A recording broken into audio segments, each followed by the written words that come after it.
Hello and welcome to another Second House news debrief of future news for January 2020. We're recording this on the 30th of December, having just done our sessions just in time after stuffing our faces over the festive period. So we're going to kick off with financial news for the month of January 2026. Elisa, do you want to go first? Absolutely.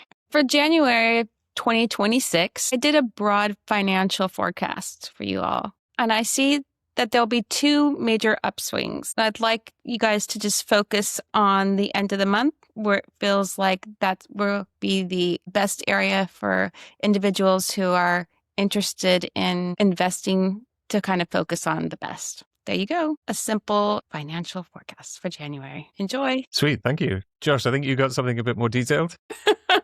Where is he? Yeah, I did a lot more complicated of a financial forecast.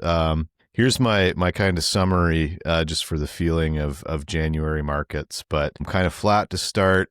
Usually this little guy here represents me, where I am in the ideogram. So it's kind of, this is the pre-Christmas stuff. And then, I'm getting kind of maybe down a bit at the start of the month, a spike up in the middle, and then kind of back down. But again, kind of like Elisa said, sort of a staggered, like two kind of jumps up.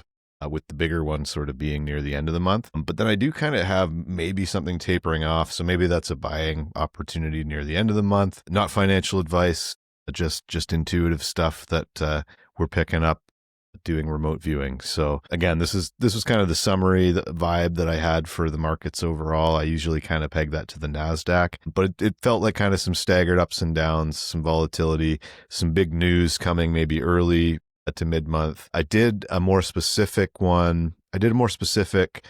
silver chart here. I called X in my session silver, and I got kind of maybe, silver's been kind of cranking lately, and I had it kind of still kind of doing some stuff here early on, maybe a bit of a correction as the month moves on, but then about mid-month, I got this very pronounced kind of pump up, big spike up, and maybe that tapers a bit back down after the end. Maybe it's short-lived, but it does seem to kind of stay up. It does feel like silver's kind of moving upward this month overall. Again, not financial advice. I did try and take a crack at the VIX, which is the volatility index. Again, this ideogram with sort of a big loop popping up out of the chart. Usually to me that symbolizes news. And it's early to mid month where that's showing up in this ideogram. So it felt like something political maybe coming, I'd say January 10th. Maybe it's some new Fed person or something like that, but some political decision or political news that has an impact on the market. And then we get a bit of volatility kind of starting in the middle and accelerating towards the end of the month, potentially as a result of whatever this news is. I did not probe too deeply into what that news was. My focus was kind of to get more of the charts and the emotional, energetic flow of the chart that I was working on at any given time. So the third one I did was XRP. So again, I set the price from the day of my session, which was December 28th, and ending February 1st, capturing the whole month of January. So I got kind of a bit of a rocky start to the month and perhaps a bit of a dip on crypto midway through, but ultimately I had it kind of jumping up pretty solidly closer to the end. So a volatile month in so crypto. We're ending the month up. That's what I've got here. Yeah, that's sort of how it felt, ending the month up, maybe with some volatility. It's going to be interesting to see what happens with the silver, because it seems like various forces are trying to get the market under control, because it's been having a bit of a moment, hasn't it? But China has just imposed some more export controls on silver, so only like certain businesses of a certain size with certain certifications or whatever are allowed to export. And I think the futures markets have been kind of clamping down a bit as well, because it's all getting a bit silly. And there's one of my favorite conspiracy theories is that the price of all right, maybe favorite's too big, that the price of silver has been artificially suppressed for like a really long time. But there's a whole ton of industrial demand, right? But I think the excitement and fear and whatever that's driving all this commodities madness has kind of overpowered whatever price manipulation was going on there temporarily. So it'd be interesting to see if they're going to get it back under control and force the price back down. Yeah, We'll I have don't to know. wait until our February forecast. Yeah, I guess we'll see. But it did feel like there's some pretty volatile movements, and just again that big spike mid-month. Like I feel like it's still going up a bit, which I guess we'll see what happens. So that's pretty much all I had for markets. I did actually do a bit of an analysis on my December markets. I just will bring that up maybe quickly for good measure here. But overall, despite silver, you feel like the rest of the markets will end in an upswing in January as well. I got kind of upward movement, maybe with a bit of up and down too. So, but ultimately I feel like it finishes higher this month, is what all my ideograms showed actually for silver, XRP, and just sort of the general market, which I would tie to NASDAQ. So I'll quickly share my December market forecast. I think it worked out pretty good. I had sort of this staggered sideways, but more downward, kind of light downward movement for sort of the first half of the month, and that happened here too. And then I had this kind of very pronounced spike up as a result of some kind of news sort of in the middle of December. So that seemed to pop off about December 18th. It started jumping back up. I also said we'd have this Santa rally right around Christmas, and sure enough, that's kind of where the peak of the month was right around Christmas. And then I had it kind of swinging back down a little bit right near the end of the month, and it looks like we're there too. So we're not quite at the end of the month. We're just at December 29th here now. So if this ideogram is to be believed, then we might be jumping back up over the next couple of days too. But I did say it was sort of mostly sideways, and overall we're at a less than 1% increase over the course of the month so far. So I'd say that wasn't too bad of a hit on the finances for December. Nice job. We got some dramatic news for January. Do you want to kick us off, Josh? Sure. Boom. Yeah, add the sound effect here. Exactly. All right. So I mostly focused on markets for this month, but I also, even if I'm doing a financial category, I do call it top global news, and usually my first page is just kind of like what's the gist of the news this month that might, impact markets, even when I'm doing financial stuff. So I did get this kind of feeling of like death from above, very warlike or disaster-like kind of vibe. I had, flames and fire and death, and then this kind of life up above a structure, and this structure or enclosed, space or container down below, where kind of this action or fire explosions were happening. I felt like there was boats involved or nearby, or maybe even inside this structure. That was kind of the feeling of it. It felt like, I wrote boat bombing, war. I was, maybe thinking of this kind of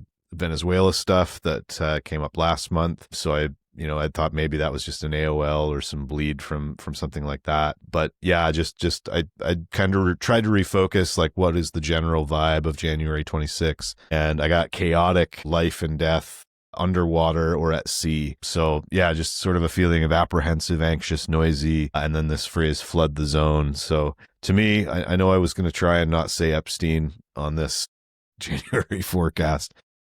You can try harder next month.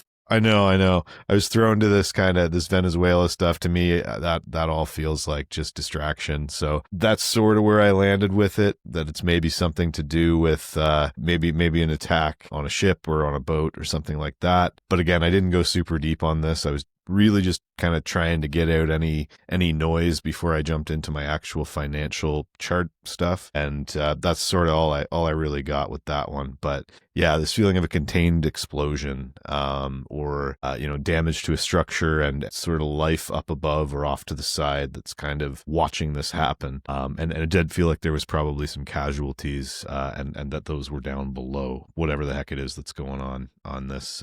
That is a great segue.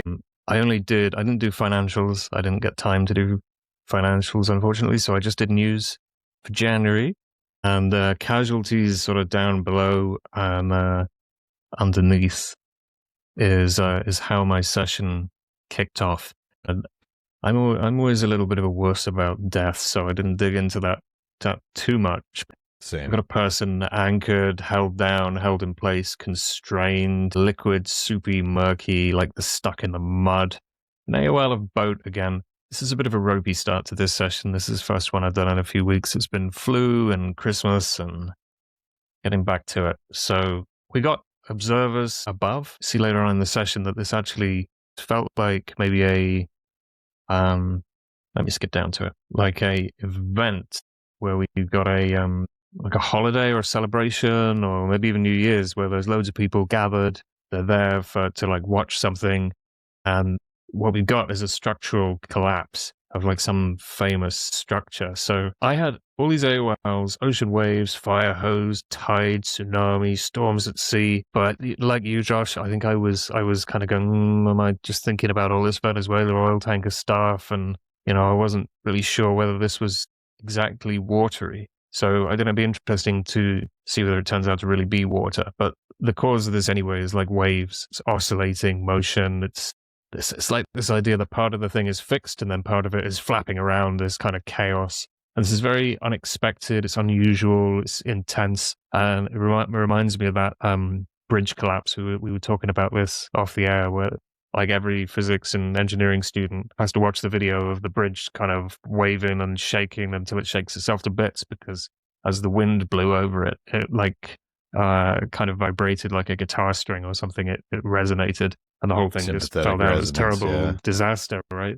And it reminded me a little bit of that. I don't know if this is wind related. Maybe it is all nautical, and I was just not wanting to say it because I thought it was my imagination. Anyway, this is not an expected thing at all, right? And so we've got this structure. It's outside. It's complex engineered, sort of balancing, like teetering on the edge. This is vexing, unusual. We don't like this. Tumbling over, back to deaths, tragic, unexpected, but unexplained. We can't understand what happened, right? But the deaths are a tangent, I think, to the substance of the event. Not very pleasant. So yeah, we got a freak event, and I don't know what this is. It looks like a tower. There's a tall thing, and it's fallen over.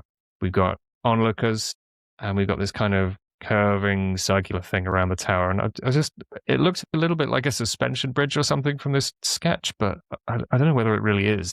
It's something tall and it falls over and people die. That is, I think, what we can say from my session. So when we compared our notes before recording today, like we hadn't looked at each other's sessions and we realized like, wow, I think we probably have all the same event here. Whether or not it's explosions like yours, Josh, I don't know. Elisa, do you want to hop in and share your session there and add some more detail to this story? Yes, absolutely. So just like a few, others have mentioned, I was a little under the weather myself. So I started my session on December 21st, but I had to stop and finish it just yesterday on the 28th. And I don't know if you want to go to my summary. I could just kind of just start here where I started. When I started it on the 21st, you can see that, or I'll do the summary. That works as well. So my summary is that it's an event that involves what feels like a tall, high brown building or structure that's moving up from the ground.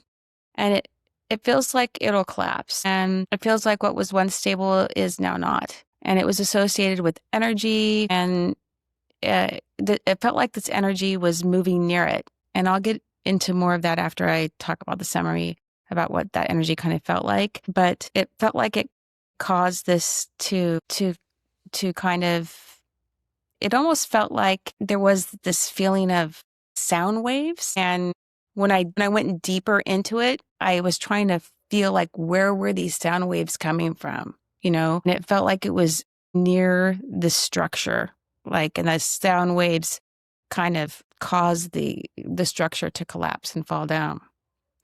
And there was a feeling of a boom. I had to write the word boom down. I heard boom, and I wanted to know what that boom was about. It definitely felt intentional. This was an intentional destruction of a tower that has something to do with a signal. And I wanted to know more about what that signal was. And it felt like this had something to do with, a structure that's located in an area that felt a little bit isolated, and it was important for communication for a foreign country. So this tower had something to do with communication for a foreign country. At least we check out. Sorry. Can we? Yeah. Yes, please. Let's go back and look at these sketches, because my sketches and David's sketches have a lot of similarities. You'll see on this first page, I wrote tall, high, brown, long, linear, vertical lines coming down the center. And now obviously land associated. If you look at the top of my sketch, I have these like little dots, or these kind of little area there. Later on, after I'm done, we can compare David's session, but he has similar kind of sketching on his. As you move down, that's me kind of writing down. It felt like it was crashing down and collapsing. So definitely that feeling of, what was once standing up and stable is now moving down. And like I said, I was doing this session in segments, so I'd pen drop. I didn't want this to happen, right? I was thinking, oh, please, we don't want this for January. But this event is associated with, this energy that's moving up. And so I restarted my session again, and it just came right back again, this feeling, this image of this building. And I felt the energy moving very fast, going down into the land, into the ground, this sensation of moving down and up, and that disruption. And the energy was very intense, and it started to feel like there was this circular kind of movement to it. And that's whenever I started to try to probe into it more. And that's when I felt that the sound waves were there, and that boom. And so there's that building again, the boom. When I touched the ideogram, it felt definitely intentional. This is an intentionally something done with intention. And so we need to kind of look at and examine why someone would want to disrupt a tower or a building, a man-made, I'm putting tower on that, something tall and high that has this kind of structure to it, something that would emit a quote unquote signal. So there's some kind of signal that comes out from it, a signal to others. If you move down a little further, whatever this is that's moving up from the ground that has this kind of, structural look, there's some kind of circular perimeter, I guess is the best way to describe it, around it at the base that I felt. That seems to be important to it. And so that's what I picked up about it, like how it was isolated in that sense, so that there seems to be some kind of perimeter to it. So I don't know if you want to bring up once again how David's picture has that kind of, Yeah, he's got the perimeter we there got this curving thing around it. This is like a slightly different angle. It's an tower, squonky things, fallen over, circular perimeter, onlookers. Yeah. Circular perimeter. You've got the circular perimeter. I mean, people who are used to looking at sketches, we all know that, they might be drawn at a different angle, but that looks like the same thing, just drawn. I drew mine this way and you drew yours that way. Yeah, well, I mean, it's never nice when these things come to pass, is it? But I think maybe all three of us have described the same event here. Mm-hmm. So we'll have to wait and see what happens. Yeah. Sweet. So, Josh, you had a couple other news items. Have you got something fun and lighthearted and jolly to cheer us all up in these cold winter months? Well, no, David, I do not. Yes. I mean, it depends on your perspective, though. The only other real piece of news that came up in my sessions were... Pause for loading screen effect. I did run a little tasking or a tag to find if there was anything important that I missed. Oh, you predicted Melania Trump's movie? I don't know. Maybe. It's a movie? Her producer for that movie was in the most recent Epstein Files drop too. So anyway, I don't think I had already seen that before this, but anyway, so at the end of my session, I always do this kind of idiot check to see if, there was anything obvious that I missed or anything important that I missed. So I did this ideogram and I got this kind of shape of a person. I felt like a female person, very stately, kind of classy feeling to them. And the AOL I got was Melania Trump, just her in kind of one of her suits with the big hat or whatever. I don't know if it was her, but it kind of had that same kind of gravitas, like a very well-known, again, stately type of person. And I could have just been confusing this with the whole Epstein file stuff, but it felt like this person was a whistleblower or maybe a lawyer or somebody making a statement.